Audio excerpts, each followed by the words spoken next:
Hi, good morning. I'm Laurie Keating, and I would like to welcome you to Technology Infrastructure Management. It's INST954, and this is for the fall of 2022.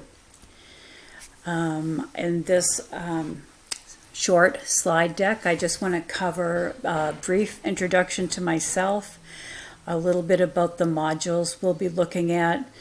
I want to talk about the discussion board and assignments, and then we'll see if you have any questions. My name is Laurie Keating, and I've been in the educational technology business for quite a long time. I early on taught English, then really got interested in computers and got a computer science degree, and later on started working as a technology coordinator and later director in a small school district. While I was there, I was the one-off person, so I was not only opening the boxes, setting up the computers in the early days, taking apart those Apple IIes to see what was the problem, and writing the grants, helping the teachers with their curriculum, doing the training, and just about everything else you could ask for in that area. So I got a lot of experience.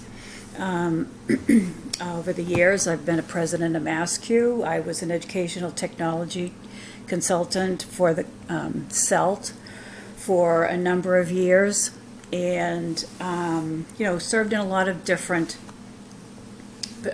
roles.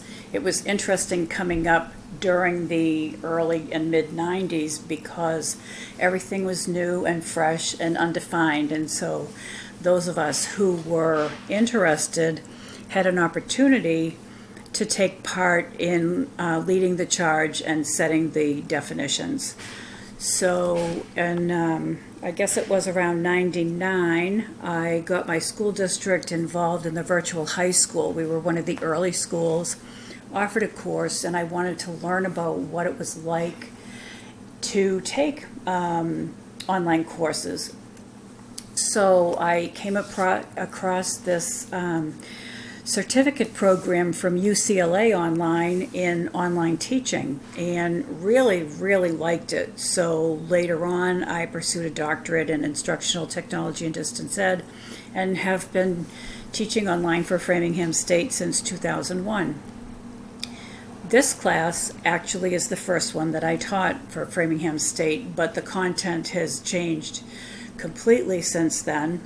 And so my goal in this class is to prepare you to take on first of all, to have a conversational understanding of the infrastructure at your school or your company, and secondly, to be able to take part in some of the decision making that happens around technology.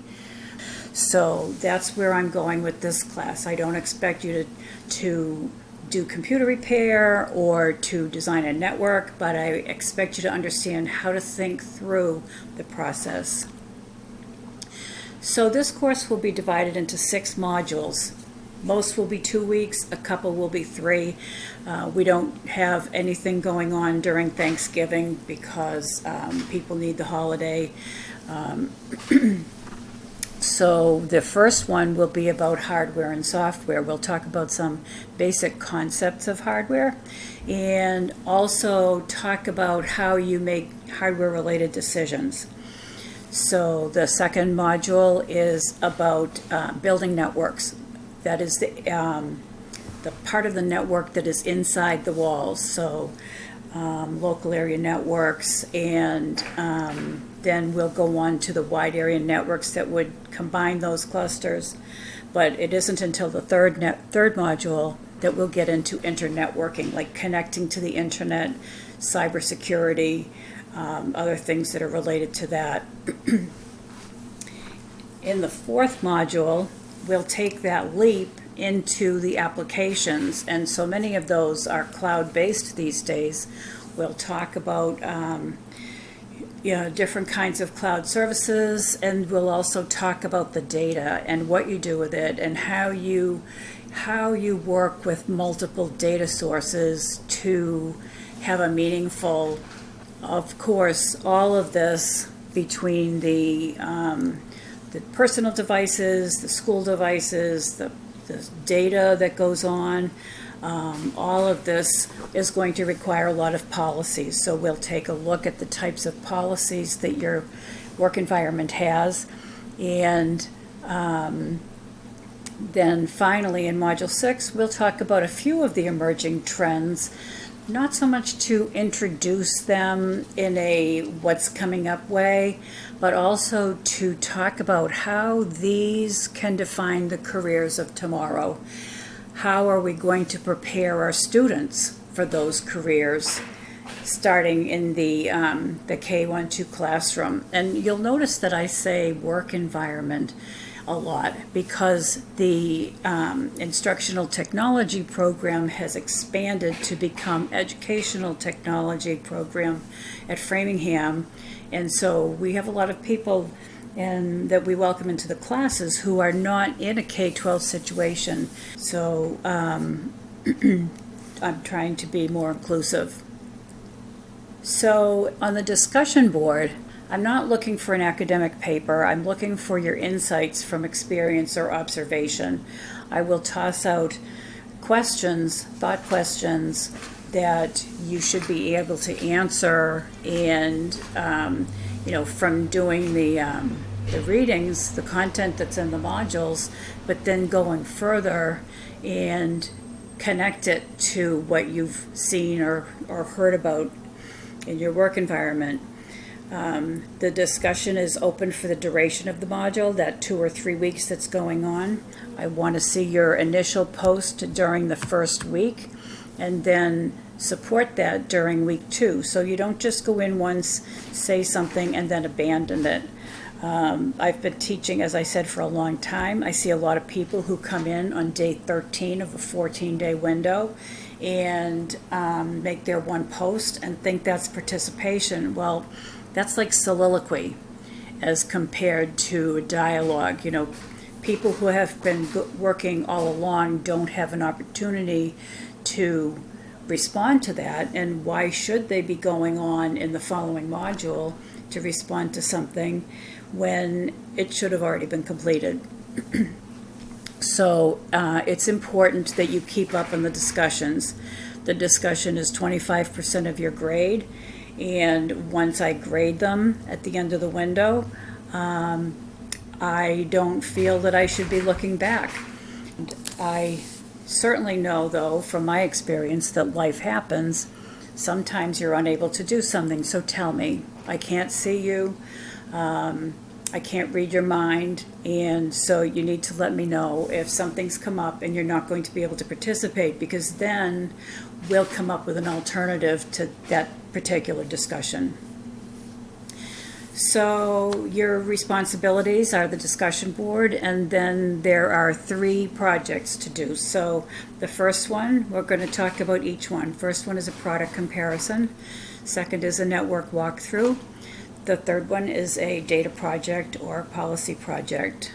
So for the product comparison, when a organization goes out to make a large purchase, they often have to do a request for proposals, or RFI, RFQ. There are different ways to phrase that, but so that you have a committee, you put out a proposal, and then you're waiting for bids to come in or proposals, and then you have to evaluate them. So we're going to do that. And you can look at different items to purchase, and we'll talk more about that during Module 1 on the chat. And you're going to define your requirements. You're going to rank your requirements by the hierarchy of importance. And you're going to find vendors, and then you're going to rate them and come up with a summary. So this is all hypothetical. You're not calling vendors to say, I need to buy 1,000 smart boards or interactive whiteboards or something. but we'll talk more about it. But that's the kind of a thought process that I want you to be able to go through. So the second assignment is going to be a network walkthrough. And this is walking through with your tech director, network administrator, someone who knows your building, and go with someone who can tell you a little bit about the background. So you're going to write a little paper about what you've seen. You can add pictures or a network diagram. And if anybody has a hard time finding a place, then put a post in the water cooler, because people can usually share. But I also want to suggest that you should make an appointment early on, because sometimes, these people are very busy. Sometimes they're hard to get a hold of. So anyway, data management project. This is a new one, but it's something near and dear to my heart because I've done it several times. So when you have your data sources, your student information system, patient information system if you're in a hospital, maybe a library management system, and assessments, or all kinds of different data sources that you could have. Your curriculum is also a data source. You may want to pull from different groups or different sources to have a report that combines data from multiple sources. And we're going to talk more about how that happens and what you need to do for that. The other option to this third project would be policies. So data or policies. So this would be a matter of reviewing the policies that you have, looking at some exemplars, and identifying where your policies could be improved on, or if you don't have a set, then coming up with a set. So I just want to leave you with that, and I think that's it for today. If you have any comments or questions, feel free to contact me either through Canvas, that's a good easy way to do it, or at my email lekeating@comcast.net. And thank you for listening.